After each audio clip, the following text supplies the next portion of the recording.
Assalamualaikum warahmatullahi wabarakatuh. Hello, how are you? I hope all of you is good.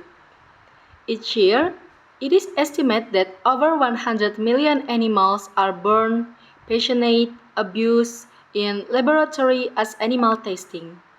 Some of the most common animals used include mice, rabbits, cats, dogs, and monkeys. Animal testing is a brutal form of research and should no longer be used. And that's why I'm here today to tell you 3 reasons why animal testing should be banned. First, animal testing is wasteful and costly. Animal testing wastes money, time, and other research that can be used for relevant research on humans. It's estimated that the National Institute of Health spends some 14 billion for spent on animal testing. And animal testing normally takes 4 to 6 years. Second, animal testing is cruel. Animal testing is cruel and need to stop because it has far too many damaging consequences for animal, human, and environment. Animals endure chemicals being driven into their bodies. They are addicted to drugs, forced to inhale toxic substance, blinded, burned, and infected with disease virus. And the third, animal testing results are not accurate enough from human. The National Institute of Health has noted that 95% of all drugs that are shown to be safe and effective in animal testing fail in human trials because they don't work or dangerous. For that, we have to ban animal testing because it has negative effect. But we can use such alternative methods like volunteer studies. Advances in technology have allowed for the development of sophisticated scanning machines and recording techniques that can be used to study human volunteers safely.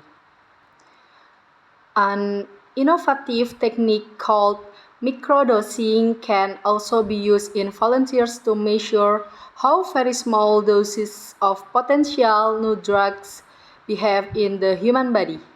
These microdoses are radio-labeled, injected into human volunteers and measured, usually in a blood sample, using a very sensitive measuring device called an accelerator mass spectrometer.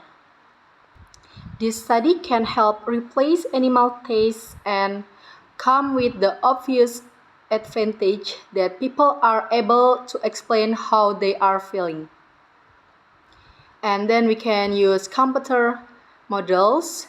With the growing sophistication of computers, the ability models or replicate aspect of the human body is ever more possible. Computer models of the heart, lungs, kidneys, skin, digestive, and musculoskeletal systems already exist. They can be used to conduct virtual experiments based on exciting information and mathematical data. And the last is cell cultures. Almost every type of human and animal cell can be grown in the laboratory.